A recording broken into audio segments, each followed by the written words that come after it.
आभार व्यक्त करता हूँ कि आप लोगों ने जब बजट पेश किया गया 24 तारीख को, तो आपके पास कहने को कुछ नहीं था। इसलिए आप लोग, कई लोग तो मुंह छिपा के प्रेस से बिना मिले चले गए।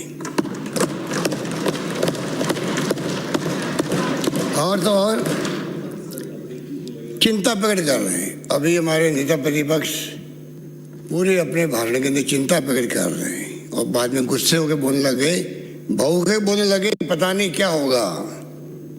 मैं पूछना चाहता हूँ, बजट पूरा हो अथवा नहीं हो, कमी रहे तो आपकी आलोचना करने का अधिकार है। अब आप 19-20 के आलोचना अभी तक भी कर रहे हो, जबकि 20-21 आ चुका है, जा रहा है, 21-22 आ रहा है। तो 19-20 की आलोचना करने के लिए आपने पूरे डॉक्यूमेंट तैयार कर रखे। कोई बात नहीं। तो आपने जो आलोचना करने का जो माहौल बनाया मीडिया के अंदर, मैं पूछना चाहता हूँ, मैं तो आपका आभारी हूँ सबका, कि आपने ये चिंता प्रकट की जो हमें करनी चाहिए थी कि हमने बजट पेश किया, अब उसका क्या होगा। ये चिंता सरकार को करनी चाहिए, मुख्यमंत्री को करनी चाहिए, मंत्रिमंडल के साथियों को करनी चाहिए, तमाम हमारे साथियों को करना चाहिए।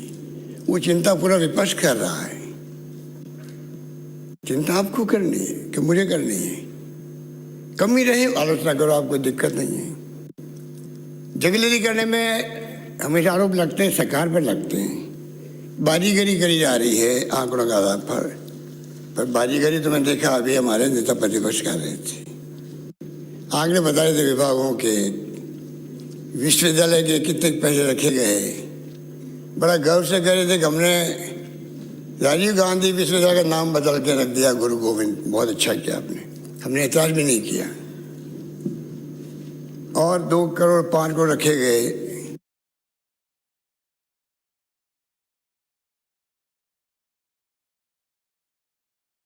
जो स्वायत्त संस्थाएं बनती है, धीरे धीरे प्रगति करती है, टाइम लगता है, पर आपने अच्छा काम नहीं किया। अगर आपके कहने से तत्कालीन मुख्यमंत्री ने अगर बदल दिया स्थान उदयपुर से बांसवाड़ा, तो गर्व करने की बात नहीं है।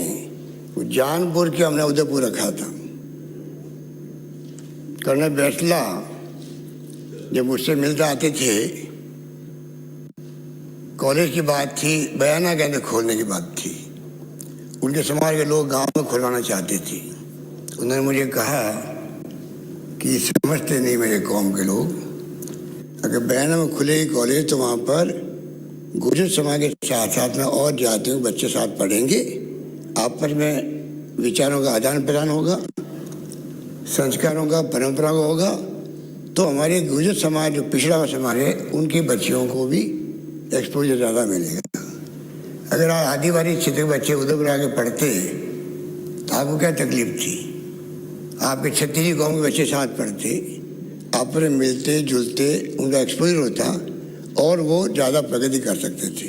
पता नहीं, आपकी सोच है, आपको मुबारक हो। पर मैं कहना चाहूँगा, आप निश्चिंत रहें। जो हमने कहा है वो करके दिखाया पहले भी, अब भी दिखाएंगे, अब भी दिखाएंगे और कोई चिंता करने की जरूरत नहीं है। हमने कोरोना के बावजूद भी जिस प्रकार का मैनेजमेंट किया है, जो आपके सामने बजट पेश किया है, मैं उम्मीद करता था कम से कम उसको लेके, कोरोना के प्रबंधन को लेके आप लोग भी उसको अप्रिशिएट करोगे, वेलकम करोगे। एक शब्द नहीं बोले हमारे नेता प्रतिपक्ष के बारे में, जबकि उस वक्त सबकी जान और सांसें अटकी हुई थी। पता नहीं क्या होगा, हमारी जिंदगी का क्या होगा, वो वक्त भी देखा हमने। बोलना नहीं चाहिए। वो वक्त भी देखा हमने। पूरा राजस्थान नहीं, पूरा देश दुनिया चिंतित थी, तभी शानदार प्रबंधन किया है। और मैं समझता हूँ कि उसमें आप सबका मैंने इन्वॉल्वमेंट रखा।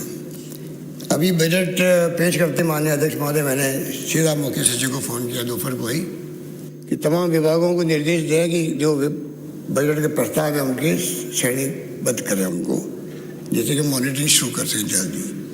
अगर आपकी भावना ये है कि बजट टाइम बाउंड कैसे इम्प्लीमेंट हो, तो मैं कहना चाहूँगा कि मैं उस काम में उसी दिन से लग गया हूँ जिस दिन से हम लोगों ने मेरे पेश किया है और ऑर्डर निकल चुके हैं विभागों के अंदर, पूरी श्रेणीबद्ध की जा रहे हैं और मॉनिटरिंग हम लोग खुद करेंगे। और तो और हमने tax amnesty schemes, stamps and registration act के अंतर्गत संशोधित प्रावधानों को भी हमने लागू कर दिया है, जो हमने घोषणा करी थी बजट के अंदर। और तो जो हमने सबका कर्मचारियों का और आप सबका जो पहला रोक रखा था 1,600 करोड़ रुपये डेफर्ड कर दिया था, उसको भी रिलीज कर दिया। इसके माने हैं एक संदेश देने के लिए कि सरकार मैनेजमेंट करेगी, चाहे केंद्र से इमदाद मिले, कम मिले, ज़्यादा मिले। आप बार बार जो कहते हैं ना केंद्र सरकार को आप लोग बुरा भला कहते हो और फिर उम्मीद करते हो आपकी इमदाद करे। हम बुरा भला कभी नहीं कहते, हम तो ये कहते हैं कि जो संविधान में लिखा हुआ है खाली उसको आप लागू कर दो। क्या वो कहने का हमारा अधिकार नहीं है? संविधान के अंदर लिखा हुआ है कि फाइनेंस कमीशन बनेंगे, रिकमेंडेशन करेंगे, उसके आधार पर डिवीजन होगा रेवेन्यू का, केंद्रीय करों का डिवीजन होगा, जीएसटी आएगा तो जीएसटी डिवीजन होगा। अगर हम वो मांगते हैं और नहीं मिलता है तो क्या हमारा अधिकार नहीं कि हम उसके बारे में बात करें? ये मेरे समझ के परे है। बार बार आपका ये सोच कि जैसे हम लोग कोई पूरा से घर्षित होकर कोई बात कह रहे हो। हमारा अधिकार हम मांग रहे हैं और दे रहे तो हमारे पर एहसान नहीं कर रहे हैं। किसी पार्टी सरकार हो, केंद्र सरकार को देना ही पड़ता है जो कानून के अंतर्गत प्रोविजन है, वो मांग रहे हैं। पर जिस रूप में केंद्र सरकार जगलेरी कर रही है वो अफसोसजनक है, अफसोसजनक है। किस प्रकार से 14 फाइनेंस कमीशन ने कहा कि 32% से केंद्रीय करों के हिस्से बढ़ेंगे, 42% जाएंगे, 42% हो जाएंगे। अच्छा मंशा से कहा होगा, केंद्र सरकार को करना पड़ा 32 से 42%। पर साथ में उन्होंने जितनी स्कीमें थी अध्यक्ष महोदय, उन तमाम स्कीमों को उन्होंने जो CSS होती है, सेंट्रल स्पॉन्सर स्कीम, उन सबको उन्होंने तोड़ मोड़ दिया। उनका जो रेशियो था 90-10 का, 80-20 का, 60-40 का, 100% का, तमाम उन्होंने तोड़ मोड़ कर करके 50% में लेके आ गए। और तो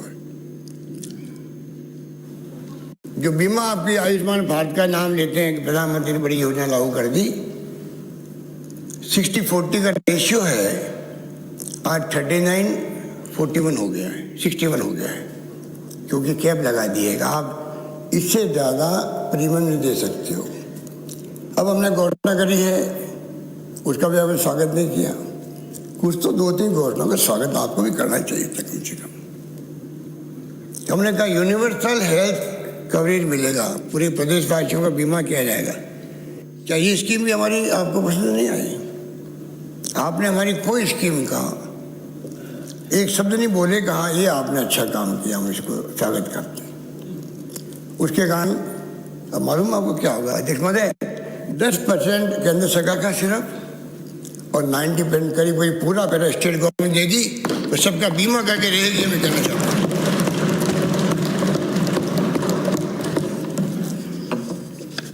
अध्यक्ष महोदय, इस प्रकार से जिस प्रकार से हमने जो अभी मैंने कहा आपको कि फाइनेंशियल क्राइसिस है, इसमें कोई दो राय नहीं। जब कोरोना आ गया तो ना स्वाभाविक है, पूरे देश चाहे केंद्र सरकार हो चाहे राज्य सरकारें हो, उनके सामने क्राइसिस है, इसमें कोई दो राय नहीं। पर उसके बावजूद भी जो मैनेजमेंट किया जा रहा हमारे यहाँ वो शानदार है, शानदार है। आपकी सरकार के तुलना में बहुत शानदार है। ये मैं बताना चाहूँगा अभी आपको, जिस रूप में अभी कई साथियों ने कहा 31 दिसंबर तक जब कोरोना काल था तो तमाम लॉकडाउन था, फैक्ट्री बंद, उद्योग धंधे बंद, सब कुछ बंद था। तब भी ये कहा गया 60%, शायद नेता उपनेता ने कहा होगा आपके पार्टी के और कुछ साथियों ने कहा 31 दिसंबर तक 60% पैसा ही खर्च हुआ। शायद आपने कहा होगा, ठीक है। मैं कहना चाहूँगा 31 दिसंबर तक साल भर नहीं हुआ है, 62.15% खर्चा हुआ, नंबर 1। पर आपको मैं कहना चाहूँगा कि 62.15% तो वही है, पर आपके वक्त में और हमारे वक्त में बहुत फ़र्क है। हमारे वक्त में 62 भी हुआ, पहले 65 भी हुआ था, पिछली बार सरकार थी तब।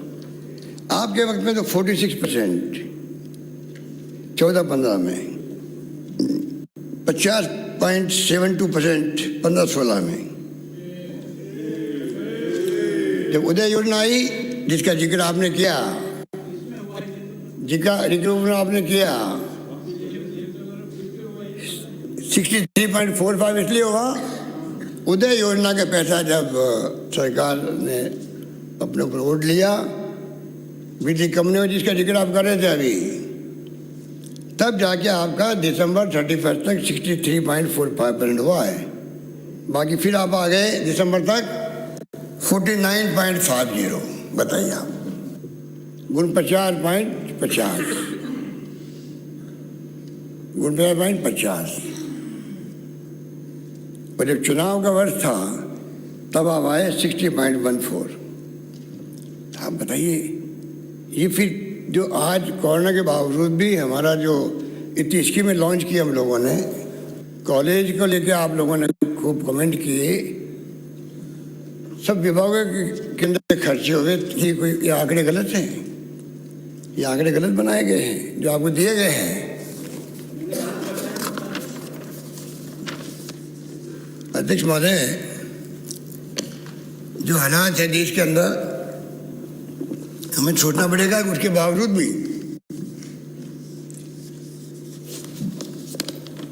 फिस्कल पैरामीटर हमारे हैं। इसमें मैं कहना चाहूँगा, ये तो स्वाभाविक है कि जब कोरोना आया है, जब रेवेन्यू के सोर्सेज बंद हो गए हैं, तो आपका डेफिसिट बढ़ना तो लाजमी है, चाहे फिस्कल डेफिसिट हो चाहे रेवेन्यू डेफिसिट हो। अध्यक्ष महोदय, उसके बावजूद भी 2020-21 के अंदर हमने जो बी प्रस्तुत की थी बजट एस्टिमेट, वो 2.99 के थे, और अभी जब रिवाइज्ड संशोधित बजट पेश किया है उसके अंदर 6.12 है, बढ़ गया है, क्योंकि कोरोना के कारण से सारे, मैंने कहा आपको जो स्थिति बनी है चारों ओर से, ऊपर से केंद्र सरकार की जो योजनाएं थी और जो उनकी सोच है, जिसके कारण जो इमदाद मिल सकती नहीं मिली, तो 6.12 है। पर केंद्र सरकार की स्थिति देखिए आप, उनकी तो लेवल डेफिसिट 2.7% था केंद्र का बजट के अंदर एस्टिमेट, वो 7.5% हो गया रेवेन्यू का केंद्र का, और फिस्कल डेफिसिट 3.5% था, सीधा 9.5% चला गया। तो कुछ तो किया होगा हम लोगों ने, प्रबंधन, वित्तीय प्रबंधन, तब जाके स्थिति बनी। ये आपकी समझ में नहीं आएगा, क्योंकि आपने तो पीजड़ीस हो गया, आपने आज अपनी बातें कही है, पीजड़ीस हो के कही आपने। आपको खाली बोलना था, अटैक करना था, आंकड़े बताने थे, उस ढंग से कहा आपने। आप नेता प्रतिपक्ष के हिसाब से अगर बोलते तो हमारी विश्लेषण करते, आप कुछ एप्रिशिएट करते, कुछ आलोचना करते, कमियां बताते, हम तो खुश होते हैं। ठाकुरवादी बात से हम खुश नहीं होते हैं। हम जब खुश होते हैं, चाहे मेरे कोई साथी भी आता, मैं कहता हूँ तुम सही बात कहो तो मुझे खुशी होगी। इसलिए जिस रूप में आपने भावना प्रकट की, अब बताइए, बजट पेश किया हमने 20-21 का 2,25,764 करोड़ का, हिस्से बताइए हम लोगों ने, और एक्सपेंडिचर 2,25,731 का हमने अभी रिवाइज एस्टिमेट दिया आपको। फिर ये पैसा कहाँ जाएगा? पैसा पड़ा रहेगा ट्रेजरी के अंदर, यहाँ खर्च नहीं किया, यहाँ खर्च नहीं किया, यहाँ खर्च नहीं किया, बताते रहे आप लोग। फिर ये क्या है? रिवाइज एस्टिमेट 30 करोड़ का फर्क लगभग। 21-22 के अंदर 2,50,832 करोड़ का हमने अभी एस्टिमेट प्रस्तुत किया। पिछला बजट था 2,25,764 करोड़ का, अब क्या 2,50,832 करोड़ ऐसे ही कर दिया बिना एस्टिमेट ही।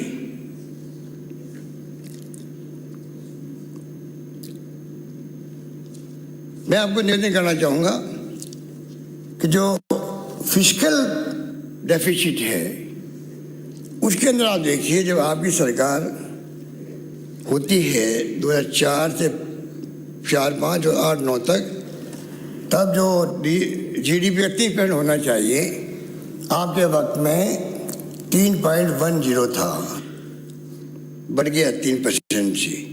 सरकार हमारे अध्यक्ष महोदय 9-10 से लगा के 13-14 तक, तो हम नीचे ले गए उसको 2.08%। आप बता दीजिए आंकड़े, ये आंकड़े तो वही आंकड़े हैं जो सही आंकड़े हैं, जो भारत सरकार भी देखती है, CNAG भी देखती है।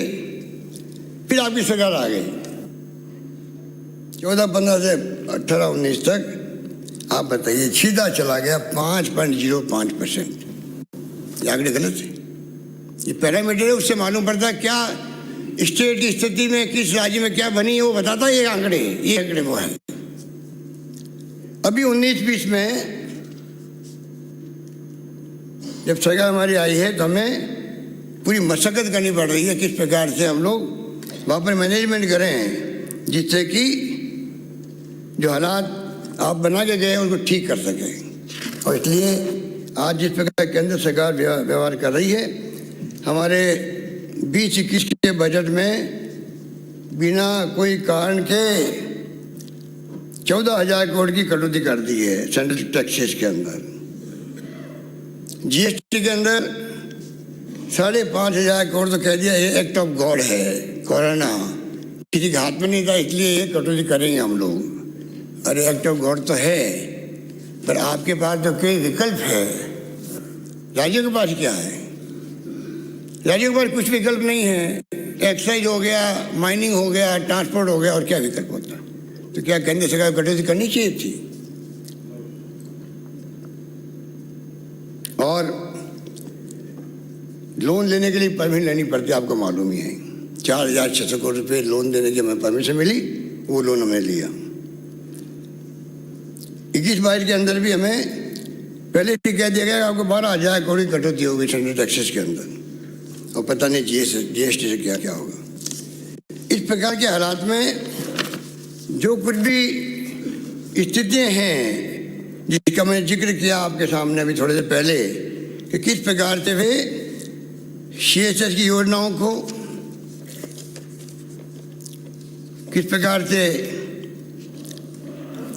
जो मैंने पहले शायद बताया आपको हाउस को, कि जिस प्रकार से पेट्रोल डीजल के अंदर भाव बढ़ते जा रहे हैं 15 दिन से लगातार, केंद्र सरकार ने कमी नहीं रखी, रोज के रोज भाव बढ़ते गए। एक्साइज ड्यूटी को बढ़ाती है, बदनाम राज्य सरकार होती है। मैंने उस दिन बताया आपको कि एक्साइज ड्यूटी 9.48 को लेके नीचे लेके आ गए 1.4। अब मैं माननीय नेता परिषद पूछना चाहूँगा कि जिसमें राज्यों का हिस्सा होता है पूरे देश के अंदर, उस एक्साइज ड्यूटी कहलाती है मेन एक्साइज ड्यूटी, उसमें 9 रुपये 48 पैसे था, उसको लेके आ गए 1 रुपये 40 पैसे प्रति लीटर। और जो स्पेशल एक्साइज ड्यूटी लगाई वो 6 रुपये लगे आ गए, 11 रुपये लेके आ गए। एडिशनल एक्साइज ड्यूटी लगाई वो 6 रुपये लगे 18 रुपये लेके आ गए। और उसी प्रकार से डीजल के अंदर 11 रुपये जो थी पहले 11 रुपये 33 पैसे जिसका हिस्सा मिलता सब राज्यों को, वो आ गए 1 रुपये 80 पैसे। इसको कहते हैं डिविजनल पुल। और जो स्पेशल एक्साइज ड्यूटी है वो 0 थी, 8 रुपये कर दिया उसको डीजल के अंदर। एडिशनल एक्साइज ड्यूटी 6 रुपये थी, 18 रुपये कर दी। आप बताइए, हमने 2% फिर भी तमाम सबकी भावनाओं का आदर करते हुए हमने उसको कम किया। 1,000 करोड़ का रेवेन्यू में लॉस हुआ, तब भी हमने किया क्योंकि पूरे देश के अंदर और प्रदेश के अंदर जिस प्रकार आग लगी हुई थी पेट्रोल डीजल को रेट को लेकर के सब लोग चिंतित थे। इसलिए मैंने आपको निवेदन किया, मैं वापस रिपीट नहीं करना चाहता, जो स्कीमें सब स्कीमों की दर्जे उड़ा दी इन्होंने, प्रधानमंत्री ग्रामीण सड़क योजना 100% पैसा मिलता था, 40-60 कर दिया। समेकित महिला सशक्तिकरण कार्यक्रम 100% मिलता था, 40-60। राष्ट्रीय स्वास्थ्य मिशन 25 राज्य का 75 केंद्र का था, 40-60। इंदिरा गांधी नहर परियोजना 25-75 था, 50-50। मरुस्थलीय क्षेत्र में सिंचाई निर्माण 10 स्टेट का 90 केंद्र का था, 40-60 कर दिया। राष्ट्रीय ग्रामीण आजीविका मिशन 25-75 था, 40-60 कर दिया। प्रोजेक्ट टाइगर 15-85 था, 40-60 कर दिया। समेकित बाल विकास सेवाएं 10 स्टेट का 90 केंद्र का था, 40-60 कर दिया। तो राष्ट्रीय विकसित विकास योजना 0 था, राज्य का 100% था, केंद्र का 40-60 कर दिया। और राष्ट्रीय खाद्य सुरक्षा मिशन जो यूपीए गवर्नमेंट और सोनिया गांधी और डॉक्टर मनमोहन सिंह देन है देश को, इसमें केंद्र का था 100%, अब 40-60 कर दिया। और वो भी अभी सबको मिल नहीं रहा था, तो हम लोगों ने कोरोना काल के अंदर 400 करोड़ रुपये लगभग खर्च किए और लोगों को एक्स्ट्रा हम लोगों ने इमदाद करने की कोशिश करी। 14 फाइनेंस कमीशन की भावनाओं की धज्जियां उड़ाने वाली सरकार, केंद्र सरकार 32 से 42% किया डिवोल्यूशन फाइनेंशियल, उसको ये पैरामीटर चेंज करके उसको बराबर कर दिया, कोई फायदा नहीं मिला। माननीय अध्यक्ष महोदय, इस रूप में हमने एक के बाद एक फैसले किए हैं, उसके कारण से आज हम कह सकते हैं कि आने वाले वक्त में भी अब चिंता कर रहे हैं। माननीय नेता प्रतिपक्ष, मैं कहना चाहूँगा कि जो रिसोर्सेज नहीं हैं, कुछ कदम उठाने का प्रयास करें। मैं आपसे शेयर करना चाहता हूँ, राज्य में राजस्व बढ़ाने के लिए हर कर वृद्धि का सहारा लेने के स्थान पर कर प्रक्रिया को सरलीकरण किया जाएगा। अर्थव्यवस्था के सुदृढ़ीकरण के लिए राहत प्रदान कर टैक्स बेस को इंक्रीज करना प्राथमिकता में है। एमनेट स्कीम वगैरह हमने शुरू कर दी है, डीएलसी रेट कम की है।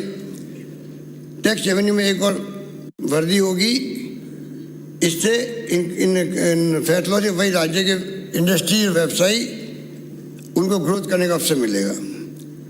माइनिंग और टूरिज्म के क्षेत्र में भी हम लोग ट्रस्ट एरिया बना रहे हैं, जिससे कि और ज़्यादा संभावना बढ़ेगी इस एरिया को डेवलप करने की।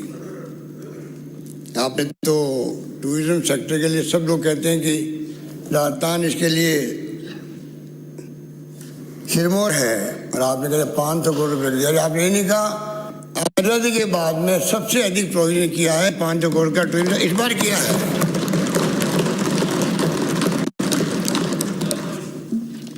टैक्स कवरेज को बढ़ाएंगे, टैक्स इवेजन के लिए कड़ी कार्रवाई की जाएगी।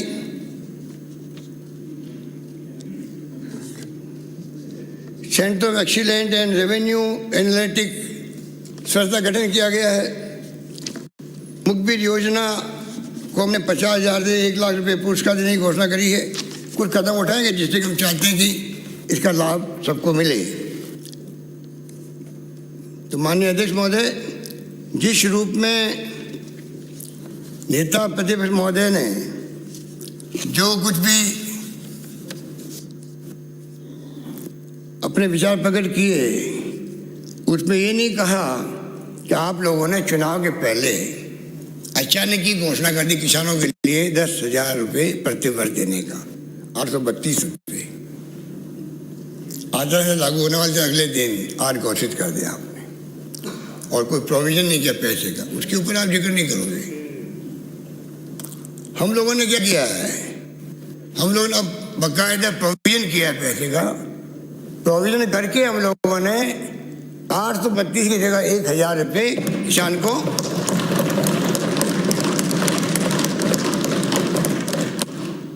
$10,000 के बजाय 12,000 रुपये प्रति वर्ष मिलेगा। अब अगर खुशी में ताली बजाते हैं, आपको तकलीफ क्यों होती है, बता दीजिए मुझे।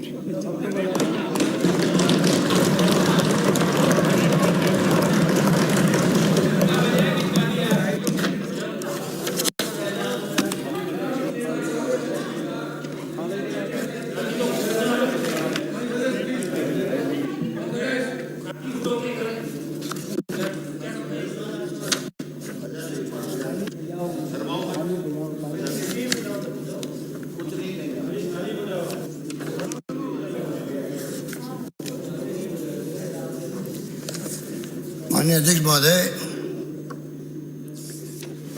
हिटलर तक बात आ गई। हिटलर तक बताइए। अब आप, हम हिटलर हैं?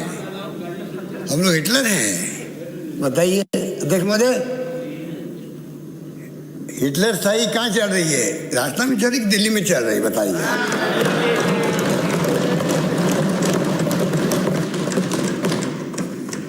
बहुत अफसोस की बात है, आपको हिटलर याद आ गया,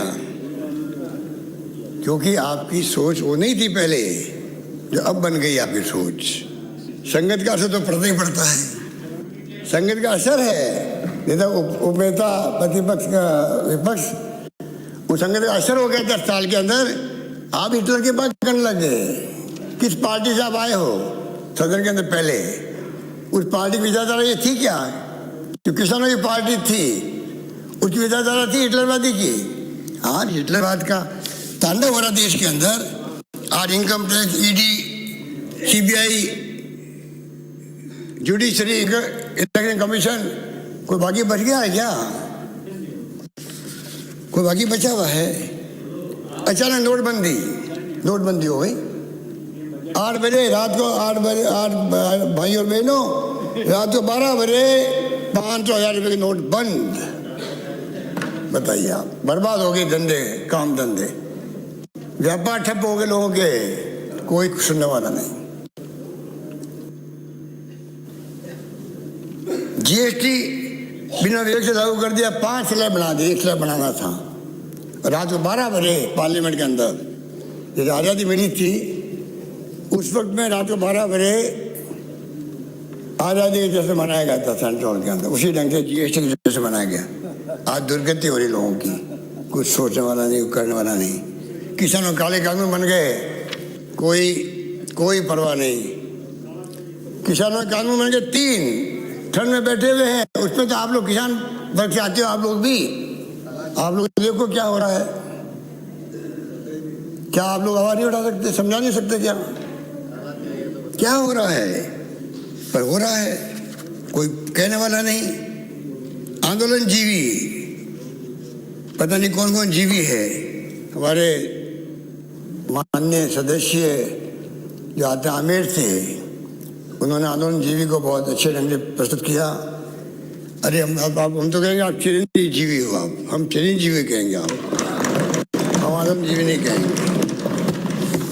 हम तो आपके शुभकामनाएं करते हैं आपके आगे बढ़ने की। और जिस रूप में कहाँ प्रधानमंत्री मोदी जी बने थे, दुनिया भर के अंदर स्वागत हो रहे थे, तब भी मैंने कहा था कि मोदी जी ये स्वागत आपका हो रहा है इसलिए 70 साल में जो कुछ भी रसोई नहीं बनती थी देश के अंदर, आज पानी, बिजली, शिक्षा, स्वास्थ्य, सड़कें क्या नहीं है देश के अंदर, साइंस में, टेक्नोलॉजी के अंदर क्या नहीं है। आज कहाँ के हम पहुँच गए, इसलिए आपका स्वागत करें, सम्मान करें। न्यूयॉर्क में स्क्वायर में कितना बड़ा मोदी के नारे लगते थे। और उसी अमेरिका के अंदर मैं पढ़ रहा था कल, एक वहाँ का अखबार निकलता, बहुत ही पॉपुलर अखबार है, वॉशिंगटन पोस्ट। क्योंकि जिस प्रकार से आपके पत्रकार, आपके एक्टिविस्ट, आपके जो लोग हैं, जिस प्रकार से वो जेल में डाले लोगों को।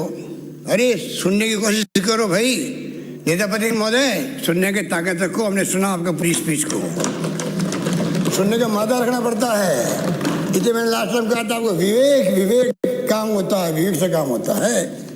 उन्होंने क्या कहा है, जिस मोदी जी को सब जगह स्वागत हुए थे, उन मोदी जी के बारे में, उनकी गवर्नमेंट के बारे में क्या कहा आप सुनिए। आप लोग, कोई भी सरकार जो 22 वर्षीय जलवायु तथा पशु अधिकारों के लिए लड़ने वाली एक्टिविस्ट के विरुद्ध गूगल डॉक के आधार पर देशद्रोह का आरोप लगा दे, तो ऐसी सरकार को हम लोकतंत्र के रूप में वर्णित नहीं कर सकते। दुर्भाग्य है क्या लगता है। इसलिए इस महीने नरेंद्र मोदी सरकार के भारतीय प्रशासन द्वारा दिशा रवि की गिरफ्तारी एक चेतावनी की घंटी होनी चाहिए। क्या विश्व के सबसे बड़े लोकतंत्र की डींग हाँकने वाला देश आज भी इस उपाधि को डिजर्व करता है, इस उपाधि को डिजर्व करता है, डेमोक्रेसी की उपाधि को। 10 दिन पहले पुलिस ने दिशा रवि के बेंगलुरु स्थित घर पर छापा मारा। उसे मंगलवार को रिहा कर दिया गया कोर्ट से, सुप्रीम कोर्ट से। उसका अपराध यह था कि उसने ग्रेटा थनबर्ग तथा गूगल डॉग के सहयोग से भारतीय किसानों के आंदोलन को समर्थन देने हेतु रास्ते सुझाए थे। भारतीय किसानों के आंदोलन को समर्थन देने हेतु रास्ते सुझाए थे। अरेस्ट, कितने पत्रकार अरेस्ट हो रहे हैं दिल्ली के अंदर, बेंगलोर के अंदर। डेमोक्रेसी है ये। इसके लिए पुलिस ने उस पर राजद्रोह का आरोप लगाया। ये एक ऐसा अपराध है जिसकी सजा के तौर पर वर्षों जेल काटनी पड़ती है तथा राज्य के विरुद्ध घृणा फैलाने का षड्यंत्र भी इस अपराध के तहत आता है। दिशा रवि ने न्यायालय में घोषणा करते हुए कहा कि यदि किसानों के आंदोलन को पूरी दुनिया में हाईलाइट करना राजद्रोह है तो मेरा जेल में रहना ही ठीक है। 22 साल की बच्ची का देखिए, सोच देखिए आप। दिशा रवि के मुकदमे के बारे में चिंताजनक बात यह है, यह मुकदमा मोदी सरकार की अभिव्यक्ति की आज़ादी के दमन तथा अन्य लोकतांत्रिक उल्लंघन के कृत्यों की एक बड़ी योजना का हिस्सा है। पिछले महीने नई दिल्ली में किसानों के आंदोलन की कवरेज करने वाले अनेक पत्रकारों को भी आपराधिक मुकदमों का सामना करना पड़ा। सुन लीजिए ऊपर बैठने वालों, ये आपके लिए है। आप में से आप सुरक्षित है राजस्थान के अंदर, क्योंकि राजस्थान सरकार आपकी है।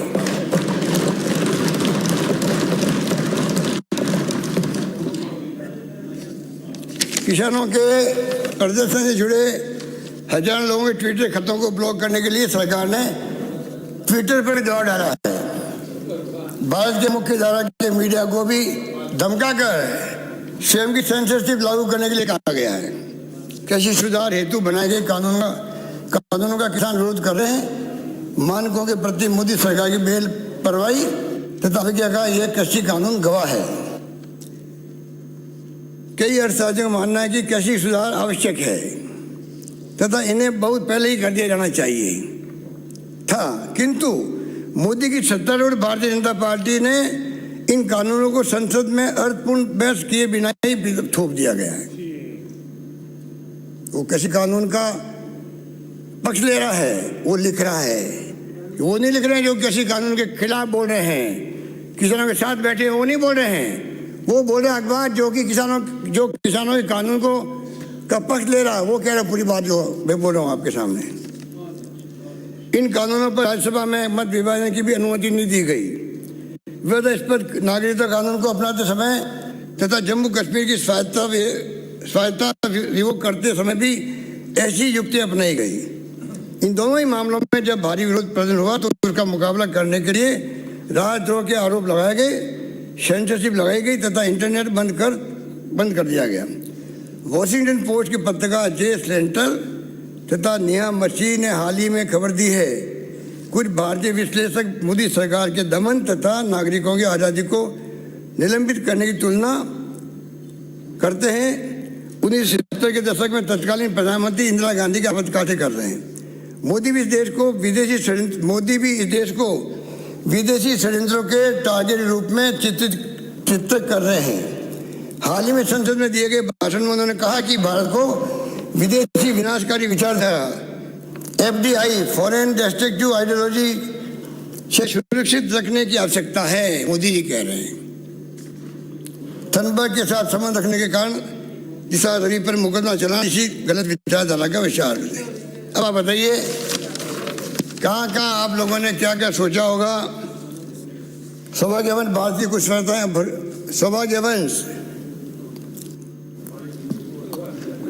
भारत की कुछ संस्थाएं अविरोध और असहमति व्यक्त करने लगी है। सुप्रीम कोर्ट ने पिछले माह कृषि कानूनों के क्रियान्वयन को निलंबित कर दिया। जिस न्यायाधीश ने दिशा रवि को बरी किया, उन्होंने टिप्पणी करते हुए कहा कि राजद्रोह के अपराध को सरकारों के घायल और झूठे अभिमान की मदद के लिए आहूत नहीं किया जा सकता। न्यायाधीश ने आगे कहा कि एक जागरूक एवं अपनी बात को दृढ़तापूर्वक कहने वाला नागरिक स्वस्थ और वाइब्रेंट लोकतंत्र का निर्विवाद प्रतीक होता है। भारतीय समाज निश्चय ही बहुत विशाल बना हुआ है। सवाल ये है कि क्या ये निर्णय श्री मोदी के निरुपस्थिता तानाशाही की तरफ झुकाव को रोकने के लिए पर्याप्त है। अगर आप बताइए क्या क्या हो रहा है देश के अंदर, आप लोग किस दिशा में चल पड़े हैं तो वो भी देखना पड़ेगा। कहाँ तो राजीव गांधी ने एंटी डिफेक्शन बिल लेके आए थे, आराम गैराम नहीं हो। आपको मालूम है उस वक्त में क्या स्थिति बनी हुई थी, और कहाँ उसके बाद में नए रास्ता निकाल दिए। अटल बिहारी वाजपेयी जी ने तो और आगे बढ़ के 2 कदम अपने ज़माने के अंदर उस कानून को और स्ट्रॉन्ग बनाया। 2/3 बहुमत से ही एंटी डिफेक्शन हो सकता है। आपने गली निकाल ली और गली निकाल ली।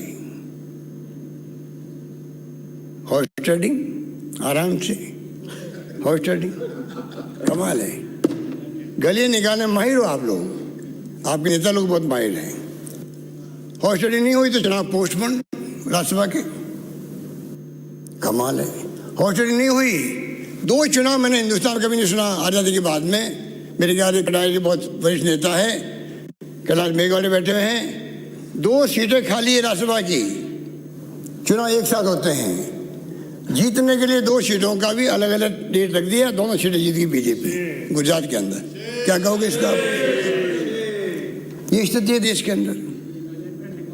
और आप में जो लोग शरीक थे अमित शाह का साथ देने वाले, यहाँ बैठे हुए चेहरे मुझे मालूम है कौन कौन है, वो जानते हैं हम लोग। साथ मत दिया करो, मैंने साथ नहीं दिया। आपकी पार्टी के लोगों ने सरकार गिराने का प्रयास किया, भरोसे शेखावत की 2 बार। हमने कहा नहीं, हम इस बातों में नहीं पड़ते हैं।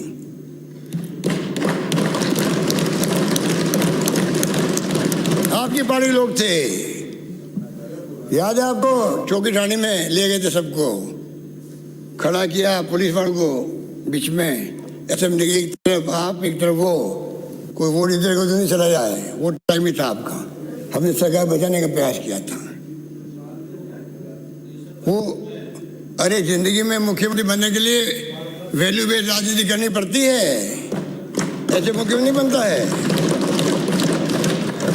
अगर आप वैल्यू बेस्ड राजनीति नहीं करोगे, उम्मीदवार बन जाओगे मुख्यमंत्री के, चाहे केंद्र में बैठे हुए नेता हैं चाहे यहाँ बैठे हुए नेता हैं, एक नहीं बन पाओगे। ध्यान रखना, आप वही बनेगा जो वैल्यू बेस्ड राजनीति करेगा। क्या करनी कर रहे थे आप? इसे कैलाश मेघवाल का भला हो, टाइमली स्टेटमेंट दे दिया, ये परम रास्ता में नहीं है, उसका असर पड़ा है लोगों का। आप अधिकार नेता कई लोगों को खूब कोशिश की पोरबंदर ले आने की, पोरबंदर 2 हवाई जहाज खड़े थे यहाँ पर, हवाई जहाज खाली वहां पर गए, एक हवाई जहाज मुश्किल से गया था। क्या बेइज्जती हुई बताओ आप लोग, क्या बेइज्जती हुई। इधर क्या देखते हो भाई, मेरी तरफ देखो ना, आप तो वरिष्ठ नेता हो। फैसल, माननीय अध्यक्ष महोदय, मैं आपसे इतना ही कहना चाहूँगा कि हम लोगों की तरफ से जो वादे किए गए हैं बजट के अंदर, उनको पूरा किया जाएगा। और ये भी मैं कह सकता हूँ कि 5 से महीने में पूरा होगा। और जिस रूप में हमने बजट पेश किया है और जो घोषणाएं की हमने, वो राजस्थान के हितों को देखते हुए करी हम लोगों ने। कॉलेज के बारे में पता नहीं, शिक्षा विभाग में आप रहे हुए हैं नेता, कर्मचारी का टीचर रहे हुए, माननीय नेता प्रतिपक्ष, आप तो टीचर्स थे मेरे ख्याल से आरएसएस में जाने के पहले। आपको तो मालूम है शिक्षा का क्या महत्व होता है। उसके बाद में आपने आलोचना करो, कॉलेज कैसे खोल दिया आपने। 88 में 87 कॉलेज चालू हो चुके हैं राजस्थान के अंदर, और तो और आपने किरण महेश्वरी की कॉलेज खोलने पे ऑब्जेक्शन कर दिया। अरे अब तो दुनिया में नहीं है, अब तो कम से कम पूर्वाग्रह छोड़ो उनके प्रति। क्या आप लोगों ने इतना बड़ा दिल रखो, कमाल कर दिया। 4 कॉलेज खोला आपने, दिल से मैंने कहा, किसी मांग नहीं करी थी, और आपने कह दिया अपने अपने खुद का एग्जाम्पल दे दिया। आप चिरंजीव हो, लंबी उम्र आपको भगवान दे, और आपने कहा अगली बार अगर मैं रहा यहाँ तो आप रहोगे, रहना चाहिए आपको। पर मैं दूसरी बात करता हूँ, माननीय अध्यक्ष महोदय, आप जानते हो बैरिस्टर शेखावत साहब ने भी आपकी तरह कहा था एक बार कि मैं जीते जी कांग्रेस को नहीं आने दूंगा सत्ता के अंदर, और मैं था प्रदेश का कांग्रेस अध्यक्ष था। मैंने कहा शेखावत साहब आपके जीते जी सरकार कांग्रेस की आएगी, भगवान आपको लंबी उम्र दे, आप हमारे शासन को देखो। सरकार बनी, मैं मुख्यमंत्री बना, और मैंने शेखावत साहब को याद दिलाया वो जुमला जो मेरी भावना थी। आज मैं फिर कहता हूँ आपको लंबी उम्र दे। आप दिल में कोई बात रखते नहीं हो, जुबान पे लाते हो, गुस्सा करते तो फिर खत्म कर देते हो, वो खत्म मत करो। मेरी खाली एक ही प्रार्थना आपसे, अपनी बात जम के कहो, हमें कोई दिक्कत नहीं है। जो बातें आपने कही है मैं खुद उसका विश्लेषण करवाऊंगा मेरे अधिकारियों के साथ बैठ करके। मैं नेता प्रतिपक्ष के सुझावों को बहुत गंभीरता लेता हूँ, वो हमारे हित में है, सरकार के हित में है हमारे। आप ही नहीं बल्कि जितने माननीय सदस्य हैं उन तमाम लोगों के जो भी सुझाव हैं उनको हम लोग बहुत ही लेंगे गंभीरता से। हम चाहेंगे कि अधिक से अधिक काम करके दिखाएं आपको। सब संभव नहीं होता सब काम, तो पता नहीं क्यों आपने 4 कॉलेज, गर्ल्स कॉलेज, वो भी गर्ल्स कॉलेज, उसके लिए आपके कमेंट मुझे मेरी समझ के परे हैं कि क्यों आपने कमेंट किया है, ये मैं नहीं समझ सकता। पर मैं उम्मीद करता हूँ कि आप हमारी और मेरी वित्त मंत्री मेरी भावना समझेंगे, नेता सदन के रूप में समझेंगे कि हमने जानबूझ के 4 जो माननीय सदस्य चलेगा अचानक ही, इनके जाने का वक्त अभी नहीं था, बहुत आघात लगा था हम सबको, आपको भी लगा, सबको लगा होगा। इसलिए मैंने चला करके 4 कॉलेज की घोषणा करी है, गर्ल्स कॉलेज है। मैं नहीं समझता पक्ष विपक्ष इसमें कोई एतराज कर सकता है।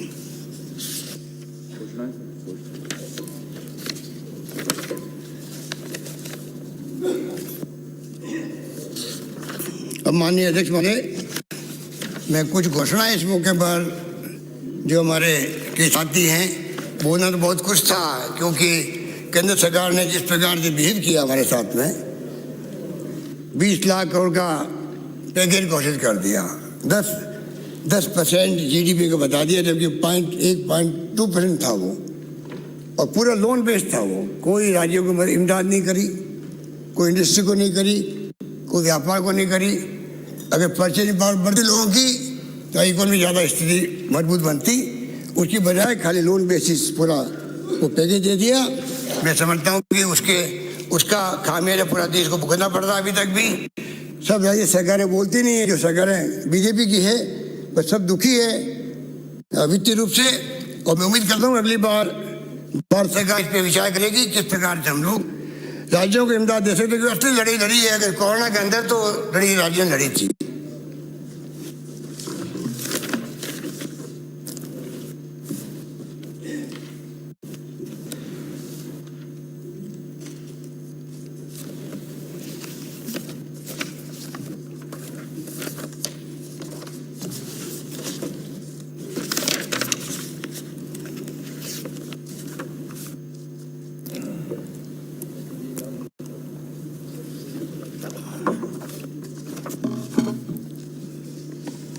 माननीय अध्यक्ष महोदय,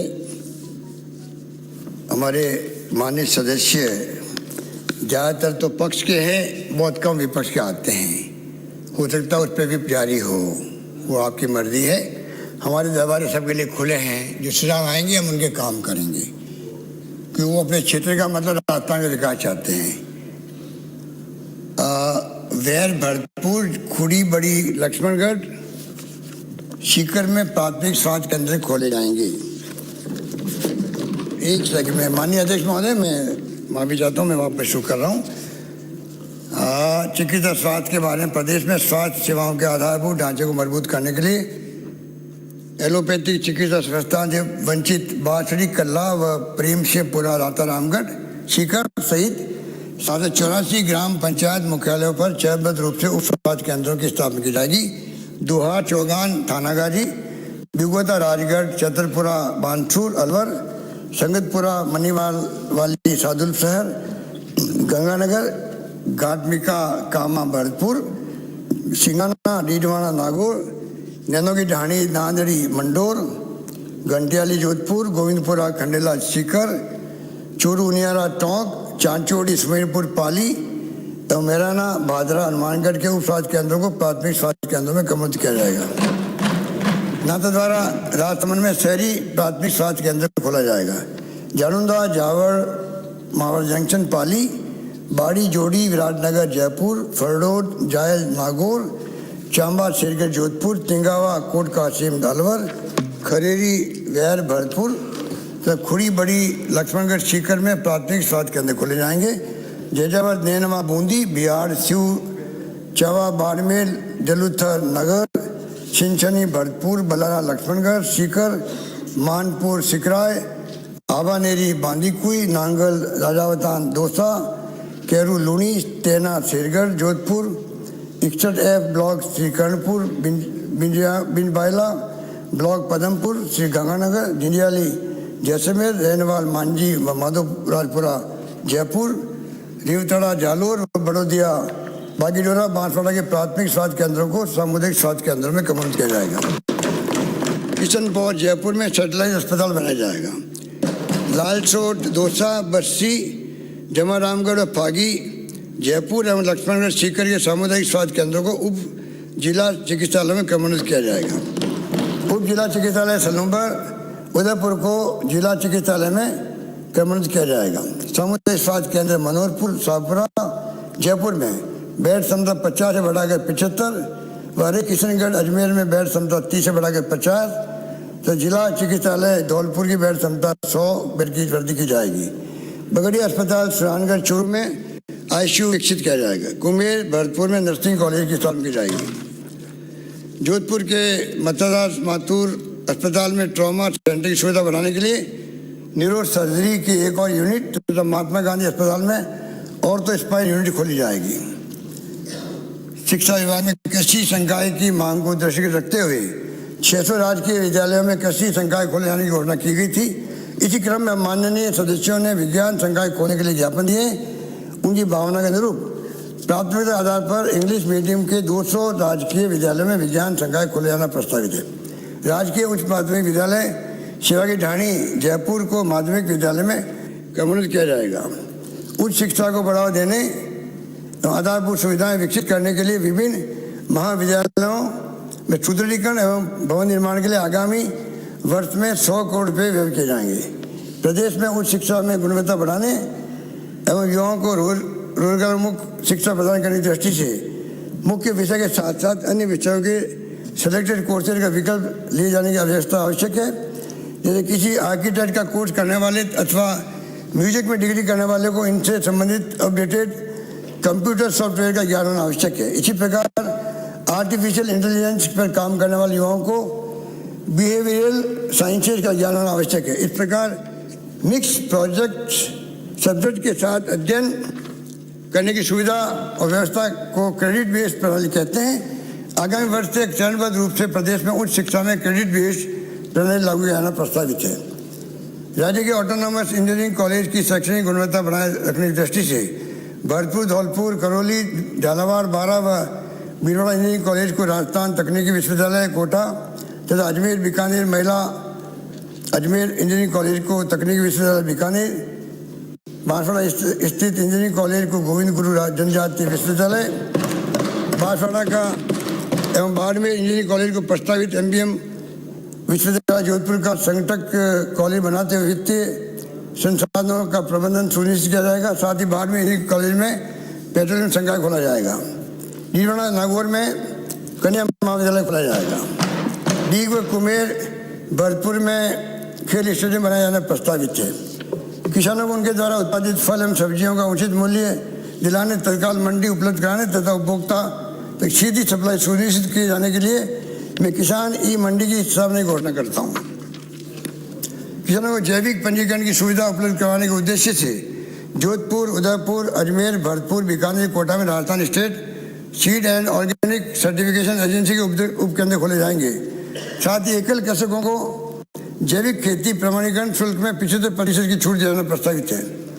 मंडापा, झुंझुनू, भूसावर, वैर, भरतपुर, चांदगुड़ी, सादुलपुर, चूरू बायतू बाड़मेर कृषि महाविद्यालय की स्थापना की जाएगी। बामनवार सवाई माधोपुर रहनी अलवर में कृषि उप मंडी की स्थापना की जाएगी। साथ ही खंडार सवाई माधोपुर में फल सब्जी मंडी खोली जाएगी। 600 पशु चिकित्सा उपकेंद्रों में 3 करोड़ की लागत से आवश्यक आधारभूत सुविधाएं उपलब्ध कराई जाएगी। जैसलमेर जिले में दुग्ध उत्पादक सहकारी संघ की स्थापना की जाएगी। बेघर व्यक्तियों को स्वावलंबी व आत्मनिर्भर बनाने एवं उनके पुनर्वास हेतु बेघर उत्थान एवं पुनर्वास नीति 2021 लाई जाएगी। वाल्मीकि समाज के बच्चों एवं युवाओं को प्रगति के उचित अवसर उपलब्ध कराने की दृष्टि से शिक्षा एवं रोजगार उन्मुख प्रशिक्षण दिलाए जाने के लिए 20 करोड़ रुपये राशि का वाल्मीकि कोष बनाए जाने की घोषणा करता हूँ। राजकीय छात्रावास आवासीय विद्यालय में प्रवेश हेतु छात्र छात्राओं की पात्रता की सीमा बढ़ाकर परिवार की वार्षिक आय 8 लाख रुपए तक की जाएगी। तो जिनके माता पिता राज्य सरकारी कर्मचारी जो लेवल 11 तक का वेतन प्राप्त कर रहे हैं को भी यह सुविधा उपलब्ध होगी। प्रदेश में अल्पसंख्यक के विद्यार्थियों को दी जाने वाली प्री मैट्रिक पोस्ट मैट्रिक एवं मेरिट कम मीन्स छात्रवृत्ति योजना से वंचित रहे पात्र अभ्यर्थियों को भी छात्रवृत्ति जाना प्रस्तावित है। राज्य के विद्यालयों जिनमें कक्षा 6 से 8 में 10 से अधिक विद्यार्थी अल्पसंख्यक भाषा में अध्ययन करने के इच्छुक होंगे, उन विद्यालयों के अल्पसंख्यक तृतीय भाषा संस्कृत, उर्दू, सिंधी, गुजराती, पंजाबी के अतिरिक्त शिक्षक लगाए जाएंगे। नगर भरतपुर में अल्पसंख्यक बालिका छात्रावास एवं गड्ढा रोड शिव बाढ़ में अल्पसंख्यक छात्रावास खोला जाएगा। जनजातीय क्षेत्र विकास में राजकीय विद्यालय में शहरी क्षेत्र के छात्र छात्राओं को छात्रवृत्ति, यूनिफॉर्म इत्यादि का सीधा लाभ देने के लिए डीबीटी के द्वारा 1 से 5 तक वर्तमान देय राशि को 3 से 4 गुना बढ़ाकर 1000 रुपये, वर्ष कक्षा 6 से 12 तक वर्तमान देय राशि को बढ़ाकर 2500 रुपये प्रतिवर्ष दिया जाना प्रस्तावित है।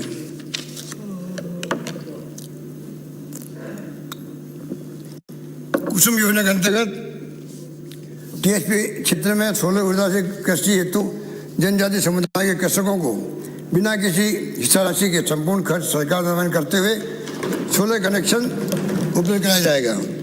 वागड़ की सांस्कृतिक धरोहर को संरक्षण देने हेतु सागवाड़ा डूंगरपुर में 5 करोड़ रुपये की लागत से वागड़ सांस्कृतिक केंद्र का निर्माण कराया जाएगा। खादी एवं ग्रामोद्योग को बढ़ावा देने के लिए आगामी वर्ष में 5500 कतिनों एवं 300 बुनकरों को प्रशिक्षण दिलाया जाएगा। साथ ही प्रशिक्षण अवधि में कतिनों एवं बुनकरों को क्रम 300-500 रुपये प्रतिदिन स्टाइपेंड दिया जाएगा। इनमें से 500 कतिनों को अंबर चरखे, 300 बुनकरों को लूम वितरित किए जाएंगे। 10,000 कतिनों एवं बुनकरों को इंदिरा गांधी क्रेडिट कार्ड योजना में ब्याज मुक्त ऋण की सुविधा दी जाएगी। इलेक्ट्रॉनिक्स व अन्य टॉयज तथा स्पोर्ट्स गुड्स को विदेश से आयात करने के बजाय राज्य में बनाने की प्रबल संभावना है। अतः इन क्षेत्रों को रिस्क 19 के थ्रस्ट एरिया में सम्मिलित किया जाएगा। रिस्क 19 के अंतर्गत plug and play office complex में निवेश को प्रोत्साहन देने के लिए पात्र निवेश को 10 करोड़ से घटाकर 5 करोड़ किया जाएगा। रिस्क 19 के अंतर्गत वर्तमान में पर्यटन व स्टार्टअप की एमएसएमई इकाइयों को ही जिला स्तर पर आवेदन करने का प्रावधान है। अब ये सुविधा समस्त सर्विस सेक्टर की एमएसएमई इकाइयों दी जाएगी। राजस्थान अल्पसंख्यक वित्त एवं विकास सहकारी निगम को आर्थिक रूप से सक्षम बनाने हेतु वर्ष 13-14 से पूर्व के ऋणों के लिए एमनेस्टी योजना लाई जाएगी, जिसमें ऋणों के एक मुश्त भुगतान पर दंडनीय ब्याज व सामान्य ब्याज माफी के साथ मूल राशि पर भी छूट दी जाएगी। इसी क्रम में निगम को 20 करोड़ रुपये का एक मुश्त अनुदान दिया जाएगा। साथ ही SC, ST, OBC minority corporation को सुदृढ़ किया जाएगा। तुंगा बस्ती, जयपुर, जावाल, सिरोही, खेड़ली, कटुमर, अलवर में औद्योगिक क्षेत्र घोषित किए जाएंगे। भिवाड़ी इंडस्ट्रियल क्षेत्र और मारवाड़ इंडस्ट्रियल एरिया के अनुरूप औद्योगिकीकरण की संभावना देखते हुए जयपुर, बस्ती, दौसा के मध्य ऊंची जगह पर दिल्ली मुंबई एक्सप्रेस वे के निकट रिको द्वारा नया औद्योगिक क्षेत्र विकसित किया जाएगा, जिससे स्थानीय लोगों को रोजगार मिल सकेगा। प्रदेश के हर जिला मुख्यालय पर स्किल टेस्टिंग एवं कैरियर काउंसलिंग सेंटर स्थापित किए जाएंगे, जिससे उद्योगों की मांग के अनुरूप ट्रेन एवं स्किल्ड मैन पावर उपलब्ध हो सकेंगे। राज्य की प्रत्येक नगर पालिका में 1, नगर परिषद में 3 और नगर निगम में 5 ओपन जिम स्थानीय पार्कों में स्थापित किए जाएंगे। इस पर लगभग 15 करोड़ रुपये का व्यय होगा। कोविड में लॉकडाउन के कारण वर्ष 2020-21 में आर्थिक सामाजिक गतिविधियां बाधित हुई। इस कारण वर्ष 2021 के लिए घोषित 5000 निजी बूथों में लगभग 1500 बूथ स्थापित हो पाए। हम इस कार्य को आगामी वर्ष में पूर्ण करते हुए और आगे ले आएंगे। इस प्रकार आगामी वर्ष में 5000 नए डेयरी बूथों का आवंटन सुनिश्चित किया जाएगा। जयपुर में 4 दीवारी क्षेत्र में सिविल लाइन व अन्य कार्यों हेतु 50 करोड़ रुपये व्यय किए जाएंगे। सागौद कोटा में 2 करोड़ रुपये की लागत से रिवर फ्रंट विकसित किया जाएगा। फतेहपुर सीकरी में सिटी नेचर पार्क का निर्माण कराया जाएगा। बागीडोरा बांसवाड़ा में जहर एवं जीवा खूटा एनीकट के से पेयजल हेतु 2 करोड़ रुपये की लागत से DPR तैयार कराई जाएगी। साथ ही हृदय जोशी कैनाल में नवीन साइफर का निर्माण कराया जाएगा। बांदा के 14, नौर के 14 तथा धारानगर के 2 गाँव जो वर्तमान वारा नहीं, इनको सिद्धमुख नहर सभा लिफ्ट कैनाल से सिंचित कर नहरी क्षेत्र में परिवर्तन करने की DPR बनाने की घोषणा की गई थी। यद्यपि इस क्षेत्र के लिए कैनाल से पानी उपलब्ध कराने के लिए पर्याप्त वाटर अलाउंस नहीं इंगित किया गया है, परंतु क्षेत्र की समस्या को देखते हुए पुनः फिजिबिलिटी रिपोर्ट बनाया जाना प्रस्तावित है। शिवपुरा बांध जोधपुर में के डूब क्षेत्र में अधिक वर्षा से फसलों को होने वाले नुकसान की रोकथाम के लिए 21 करोड़ रुपये की लागत से चैनल निर्माण कराया जाना प्रस्तावित है। देवास तृतीय और चतुर्थ से उदयपुर शहर में पेयजल तो मानसी वाकल तृतीय एवं चतुर्थ से उदयपुर शहर और सिरोही जिले को पेयजल हेतु एवं जवाई बांध के पुनर्भरण हेतु फिजिबिलिटी रिपोर्ट बनाई जाएगी। जन स्वास्थ्य अभियांत्रिकी विभाग के नेशवा सीकर में एन ऑफिस से कामा बर्थ में एक्शन ऑफिस खोले जाएंगे। प्रदेश में विभिन्न सड़कों के निर्माण, रिपेयर और डामरीकरण के कार्य कराए जाएंगे। इस प्रकार है शबद का पार घोरालिया फाटा से खड़ीन तक शिव बाड़मेर की 30 किलोमीटर तक की सड़क का मेजर रिपेयर कार्य कराया जाएगा।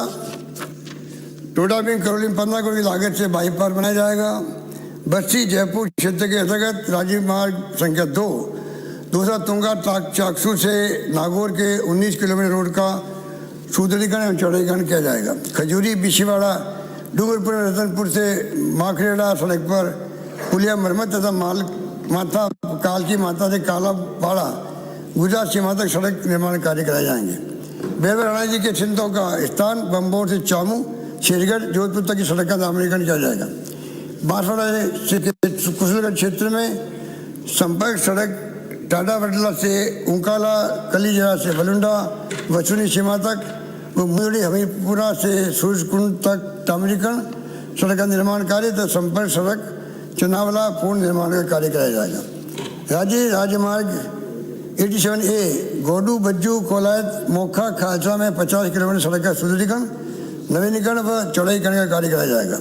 महंगी से दूधली मोड़ NH 21 वाया बावनी खुर्द रायपुर साईपुर आंधी श्री राम नगर बिरासना गावली नेवर मकसूदपुरा चावड़िया सड़क को निर्माण कराया जाएगा।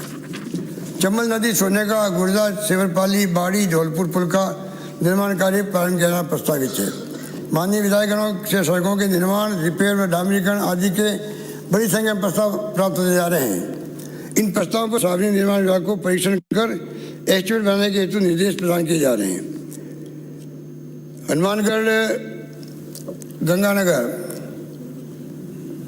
जिले में प्रशासन तंत्र को सुदृढ़ कराने के लिए 329 करोड़ की लागत से 400 kV grid sub station Hanumangarh में स्थापित किया जाएगा। बाड़का हरियाली बाड़मेर में 33 kV का GSS स्थापित किया जाएगा। प्रतापगढ़ थानागारी अलवर रोल जायल नागौर हरसौली अलवर जमरामगढ़ जयपुर में इन ऑफिस खुले जाएंगे। खाजूवाला बीकानेर कामा भरतपुर उप जिला परिवहन कार्यालय खोले जाएंगे। प्रदेश में पर्यावरण संरक्षण और इससे संबंधित विभिन्न योजनाओं के प्रभावी क्रियान्वयन मॉनिटरिंग हेतु शासन विभाग के अंतर्गत एनवायरमेंटल मैनेजमेंट सेल का गठन किया जाएगा। प्रदेश में उद्योग होटल अस्पताल खान आदि की स्थापना एवं संचालन हेतु कंसेंट एवं ऑथराइजेशन शीघ्र तथा सुगमता से उपलब्ध कराने की दृष्टि से सिरोही राजसमंद झुंझुनू जैसलमेर बांसवाड़ा झालावाड़ नागौर सवाईमाधोपुर हनुमानगढ़ बूंदी जिलों में राजस्थान राज्य प्रदूषण मंडल के 10 नए क्षेत्रीय कार्यालय खोले जाएंगे। राज्य में वनों की सुरक्षा एवं विकास हेतु वृक्षारोपण एवं अग्रिम मर्यादा कार्यों के लिए आगामी 2 वर्षों में 150 करोड़ रुपये व्यय किए जाएंगे।